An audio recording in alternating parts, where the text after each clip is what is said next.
Hi guys, welcome to my fourth vlog. Yay! I know you all are wondering why my husband is sitting here in my vlog, but he is here today because I asked him to come. I told him I wanted to do something different every week. So far for the past 3 weeks I've been talking about, different scenarios of real life. But there's one important topic that I think that we all fail to realize, and that's talking about generational curses. And so me and my husband is going to talk about today generational curses, the problems that it causes, and the problems that we kind of bring into a marriage. I know for he and I, we have brought in a lot of our curses that were passed down through our family. We brought it in our marriage and really almost destroyed our marriage. And it takes a lot to kind of get through it, to get past it, but you have to really kind of see where it stems from and start there. So my husband, Ricky, is going to talk about some of the issues that he endured through his curses and how he brought it into our marriage. And we're just going to try to, this is totally not script. Like, we're literally just talking, and we're just gonna let it flow. We're gonna believe God, and that it touches you guys and be a blessing to whoever it needs to be a blessing to. Cool. Hi, my name is Ricky.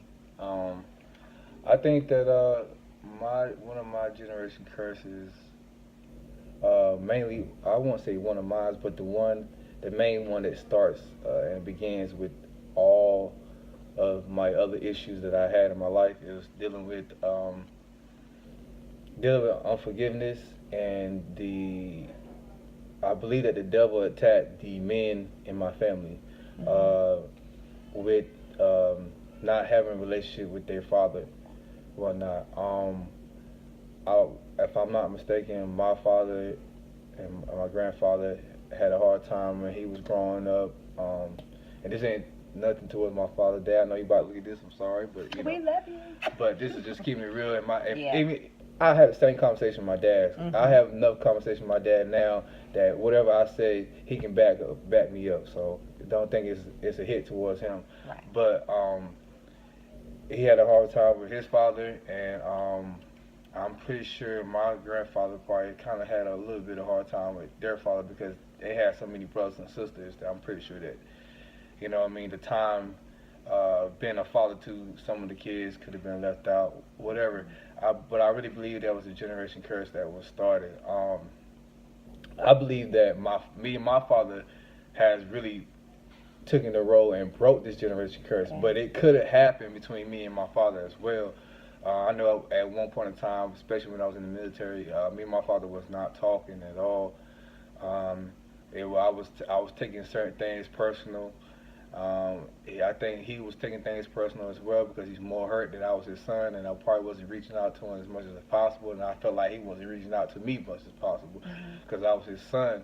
But that was the trick of the enemy to try to diffuse the goodness that we had, the greatness and the relationship and the friendship that we had together. And I don't know what happened, man. I took it upon myself, and I think my father took it upon himself to just say, you know what, man, it's no reason why we should be having this relationship because we always loved each other. I never disrespected my father. Right. I mean, I may have been mad at him. I may even talk some junk sometimes, but when I was coming around, I was face to face with him. It was nothing but the ultimate respect. Reason why is because my daddy, his generation curse was dealing with, being a solid man in Christ. You know what I mean? Because of my father really being faithful to God like he has been. He hasn't been perfect, but he always had a sensitivity to God. It's instilled in me now.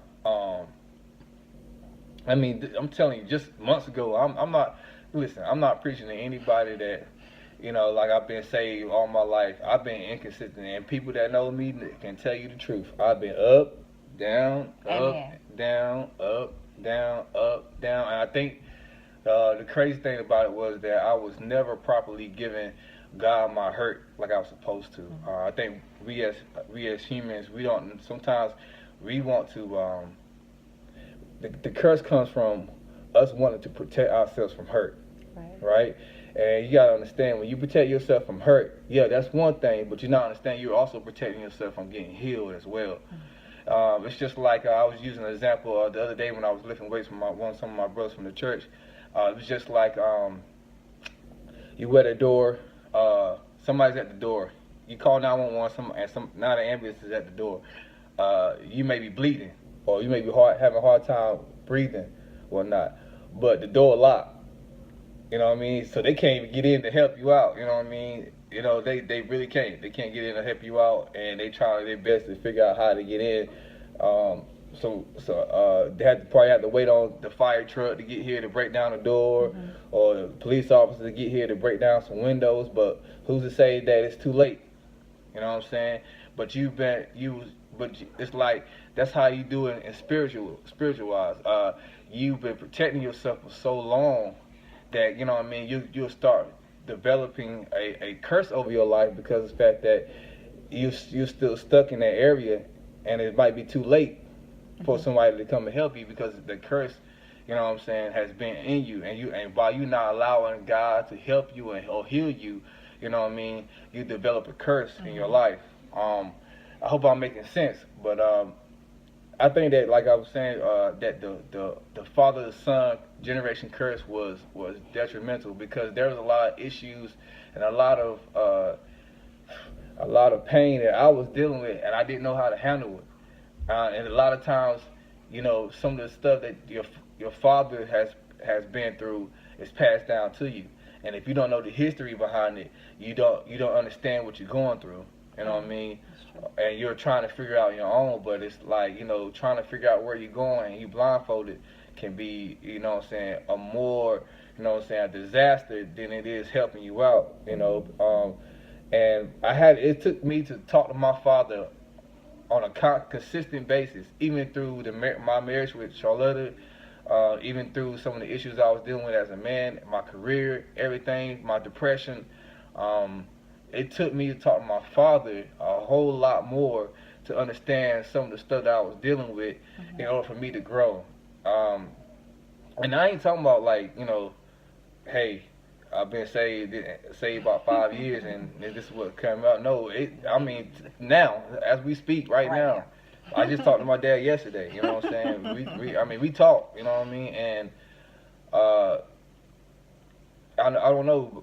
The generation curse really starts from, you know what I'm saying, you have to look at your history, your family history, and what kept them from, you know what I'm saying, being where they need to be at for a while or for a long time, or never did, came to pass as far as their purpose. My father's purpose is still coming to pass because of the fact that I believe that he broke the curse with me, you know what I'm saying? And I believe that, you know what I mean, he's taking my father to a whole nother level, and it's like now he's taking me to another level because my father has been raised to a whole nother level. And I really love my father, man. I adore my father. It's important that you reach out to your father. Sometimes even if he ain't in the right place, but it's just important to know your history. You know what I mean? To know what your father struggled with, to understand what your father struggled with, why he struggled with it. You know what I mean? What he done to get out of it, and what he haven't done to get out of it. Because you still can learn either way. You can learn, you know what I'm saying, what to do or what not to do. You know what I mean? Either way, you're learning. You know what I'm saying? So it's important to really break those type of curses. I believe that when you have a father in your life, or if you don't have a father, you still have mentors, or seek out for mentorship.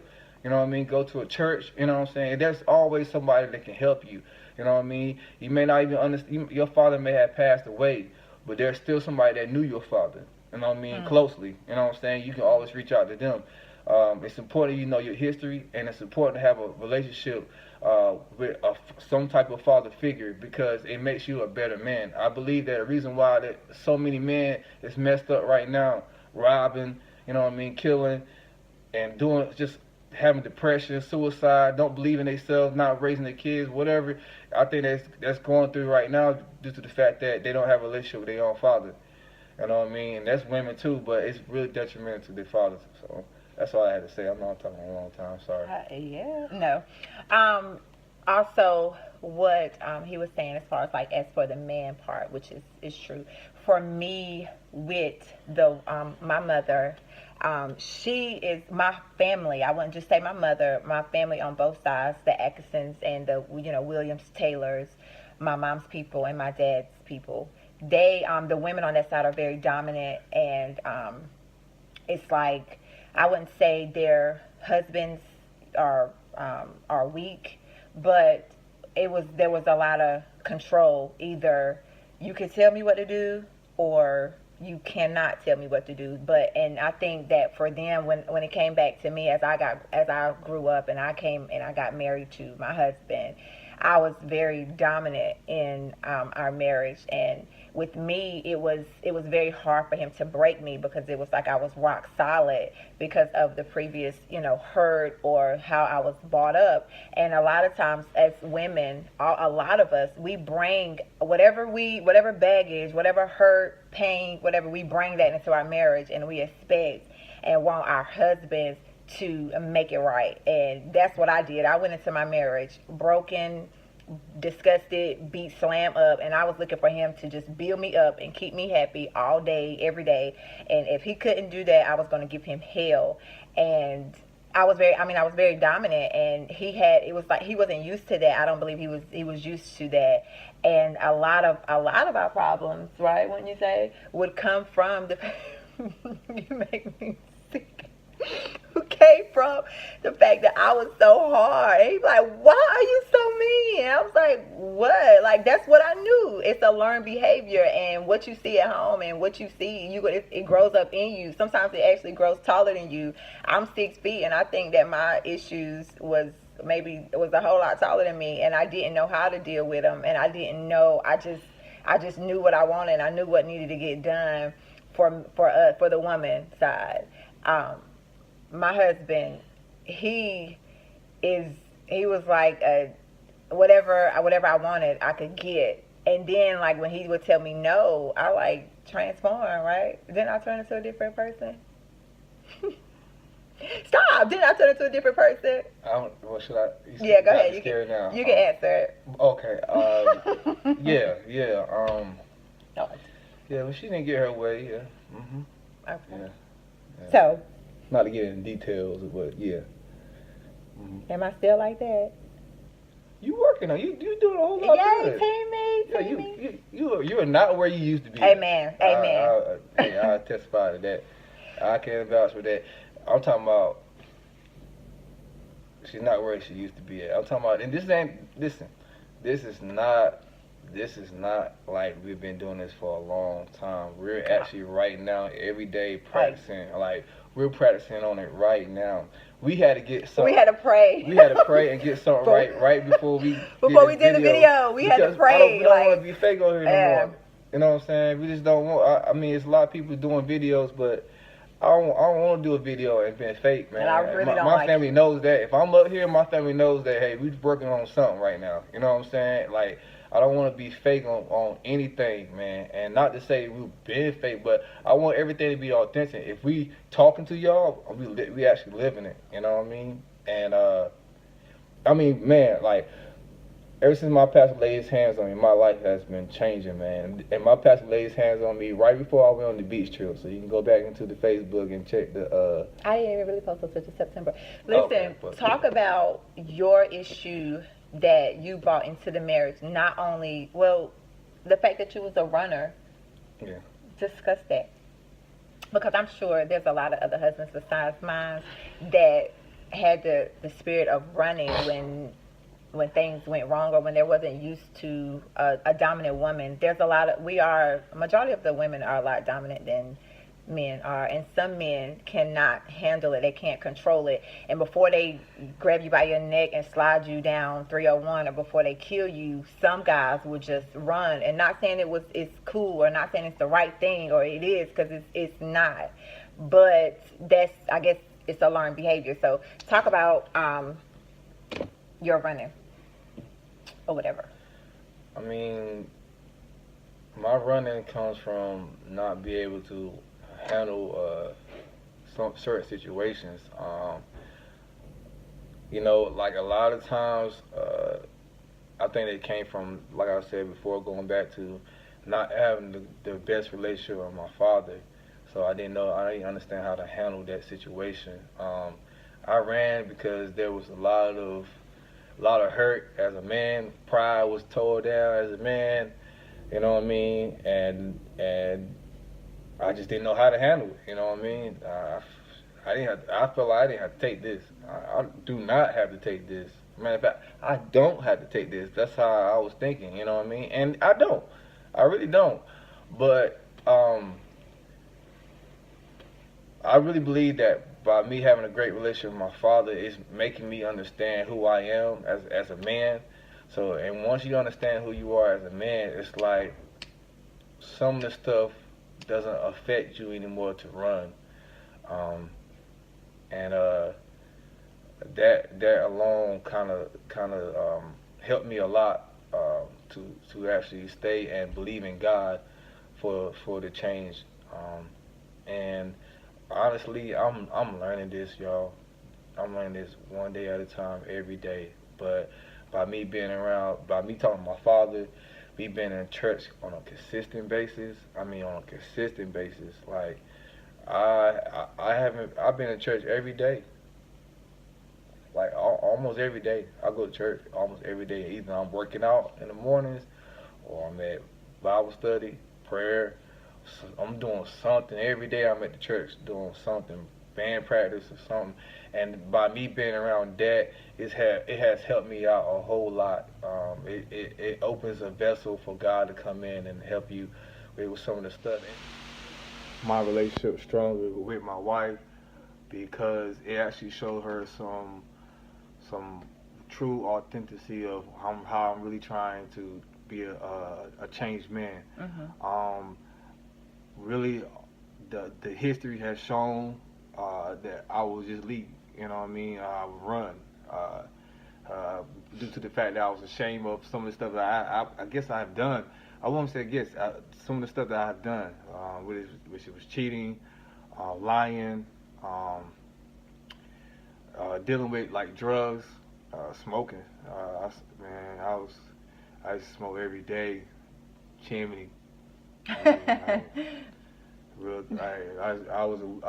was one of those people that you will call weed head. Like I needed it in the morning.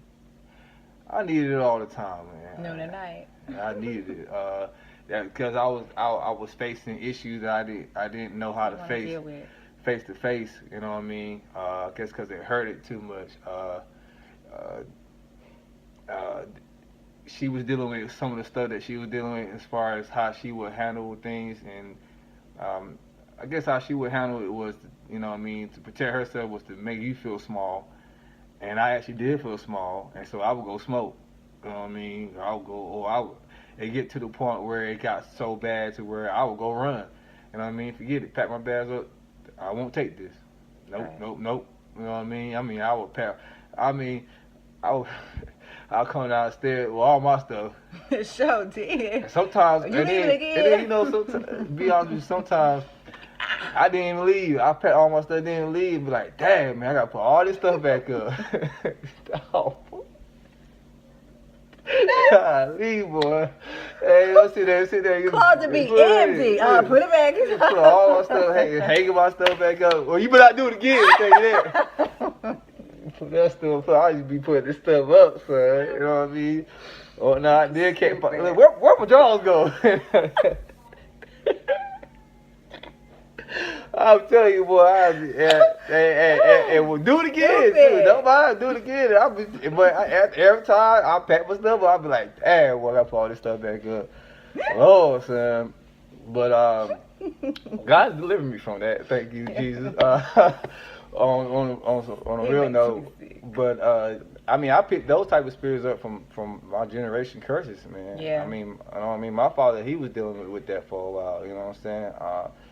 You know, but you know, like I said before, man, God's taking him to another level, and He's also taking me to another level because they still sowed a seed in me, and man, I'm learning this, y'all. Like, really, I'm really learning this every day, man. You know what I mean? I'm not a person that has all the answers of how to do this, how to do that. I'm just showing you day by day how I'm conquering Right. some of the stuff that has been a yoke and a toll of on my life. I also was dealing with depression during the military. I've been through a lot in the military. Suicide. Yeah, suicide. I mean, PTSD is real. But it doesn't have to it doesn't have to be principle in your life if you really, really dedicate your life to God. Yeah. And the crazy thing about it is, man, it ain't. I'm gonna be straight up honest with you. At first, it's not easy to dedicate your life to God. Everybody else may act like it is, but it ain't because you've been They used. lying. It True. ain't easy. Because you've been so used to like basically Living doing wrong. living wrong, doing it yourself. You know what I'm saying, and protecting yourself. You know what I mean. It's just really hard, but you gotta practice it. You know what I mean. Practice it every day. You're not gonna hit it on the head you're not gonna hit it on the head the first try. I'm sorry. You probably won't hit on the head the 15th or the 20th. But the thing about this is just you practicing every day, man, on how to just really handle and give this hurt to God. I'm hurting, God. Please take this pain away from me. Instead of you trying to handle the actual pain, you're asking God to help you out with that pain, and that takes a while to do that properly. You know what I mean? Because sometimes we give it to God and we're like, nah, I got it, and we snatch it right back, and then next thing you know, move fast enough. right, and next thing you know, it got bigger than what it's supposed to be. It took you further than what you intended to go. Because a lot of times, I had it planned. I had it planned my sin. You sure did. I had a plan. I knew how long I was gonna go, how far I needed to go, and all this stuff, and not understand that once you give your plan into the wrong hands, it'll take you further Then you want to go. than you want to go. I'll tell you what, familiarity will send you to hell too. You can be so used to and so familiar with living wrong, you don't even know that you living wrong because you used to living wrong for so long that you don't. It's hard to convince you to live right. Generational curses is not only is a spirit, of course, but it's a spirit of unforgiveness. Somebody didn't forgive and they passed it down, and they didn't forgive and they passed it down, and they didn't forgive, and it's just it's going on, and then it seep over to your kids, and now all your kids is walking around here mad, bitter, and ill, and they don't even know why. And your kids, they got spirits that they don't even know nothing about. Like I always talk about that, the spirits that people pass down to their children, and then we have to try to fight off something that we don't know nothing about, and we crying out to the Lord like, God, help us. I don't want to be like my mom and them. I don't want to be like my grandma. I don't want to do this, because they saw their mom get beat, abused, cheated on. They think it's right because ain't nobody showed them right, so all they seen was wrong. So you live wrong. You live wrong your whole life, and somebody got to be like, yo, this ain't it. I don't want this. And me and my husband, we don't want to live like our parents live or our grandparents live. We don't want that for our family. We got too many kids over here for one, and we know that if we don't get it right, then if the devil destroy us, then he already got all of our children. And that's more important than the fact that it was hard for us to get along. For one, we both, not saying that Gemini, that you're supposed to follow your things, but we are Gemini. We born on the same day, same year. I was born first. This birth certificate shows she was born later on that evening. But anyway, I was born in the morning. No, I was born at 12 o'clock. So technically, I'm older. So I was here. Boom, a star. No. But anyway, there was always purpose in us, and the devil been trying to take that for the longest. And once we finally got a grip that, yo, wait a minute, why are we fighting each other? We fighting the wrong thing. We gotta fight the person behind this, and that's the devil. And we just not. And when we learned that last 2 weeks ago, like we just learned, like I'm talking ain't no about, future in front, ain't no blessing in front, like yeah, we just learned. We gonna sit here like we some marriage counselors. Okay. No, we're not. We're just here to tell you about our lives. Okay. And how generational curses will destroy your marriage, because it almost destroyed ours. And we know that now that we have put it out here, that the devil gonna come back tonight. Somebody gonna end up sending a message. Yeah, girl, did you see Charlotte Ricky? Or saying, hey, you remember Ricky did this, blah, blah, blah. Yeah, I ain't no telling what I'm about to hear. Too late, I already know. We have to come out with stuff. Y'all know. Women, y'all know how we do. When you and your husband separate for a little bit, things happen, people say stuff, and before that husband can come back, well, I can't say for y'all, but for us, I had to know every single thing, And it was a process, you know, even trying to walk in forgiveness. And it's hard because, like I said, now forgiveness wasn't nothing easy around my life. I didn't see a lot of that. I saw a lot of anger, and that was it. So we choosing to be different and choosing to crush this enemy head and trying to not just help where we can. We are not perfect. God knows. People know we got problems, but one thing about us is we know that we got problems, and we don't care that you know that we had problems. We know where we at, and we're just trying to be better. And as we continue to follow God and He continues to lead us in the right direction, then that's just what it is. And this video was very long, but we pray that it blesses you, and you know, whatever generational curses that you know that you have, handle it, you know, get to the bottom of it, see where it started from. And you know what, if you can't see where it started from, then I choose to be different, you know. I choose to walk in love. I choose Galatians 5 and the fruit of the Spirit. You choose to do that, you know, and God will bless you, and He will lead you the way and that's it, you know. And I hope that it bless you. Feel free to share. You can comment. You can leave me a message. Whatever you want to do. Feel free. Thank you, husband, for joining me on tonight. Yeah, and I'm sorry for looking over there, but that was a spirit of distraction right here. There's a fly. That fly is bugging me. But I didn't want to say anything. But if you keep seeing my eyes keep cutting that out, I'm as everybody know, I'm the one that likes to kill bugs. Like he take a fly. Look. Serious. I take it serious. I've been outside all my life in the Army, so. He does too much with flies, and how you kill him? Please do it. How you kill the fly? All right, that was too much. I mean, you've been too transparent now. How you kill the fly? No, I don't have to say it again. But okay. We're done for tonight. Thank you. Feel free. Skylar crying. Yeah, she crying. We got kids. They upstairs. Stabbing over me, y'all. And I got another one that's out there. Shout out to AJ and Alasia. Hey, Alasia. Love you. If you watching us. She's very smart. But yeah, it's. But we gotta go. Our kids is cutting up. Okay. Yeah. So enjoy the video. Thank you. Sorry it was so long. Sorry Bye. About that. Love y'all.